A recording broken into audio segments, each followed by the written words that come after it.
Hey everyone, welcome back to the channel. If you're holding XRP on Binance and want to move it out, maybe to another exchange or your own wallet, you're in the right place. Today, we're walking through the step-by-step process for 2025, which might have some updated features for better security and ease. Let's jump right in. First things first, make sure you're logged into your Binance account. If you haven't already, head to the Binance website or app and enter your credentials. Security is key here, so double-check that two-factor authentication is enabled. Once you're in, navigate to the Wallet section. This is usually found in the main menu.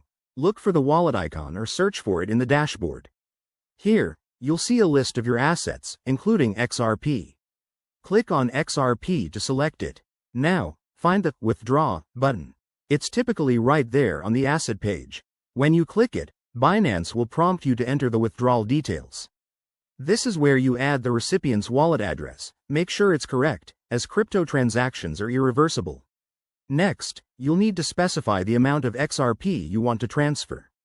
Remember, there might be network fees, so check the estimated costs beforehand to avoid surprises. In 2025, Binance could have new options for selecting the blockchain network if XRP supports multiple ones. After entering the details, review everything carefully. Binance will show a summary of the transaction. If it looks good, hit Confirm, and follow any additional verification steps, like entering a code from your Auth app. Once submitted, your XRP should be on its way. It might take a few minutes to a few hours, depending on network congestion. Keep an eye on your transaction status in the Binance history or on a blockchain explorer. And there you have it. Your XRP is now out of Binance and securely transferred. Always prioritize safety in crypto.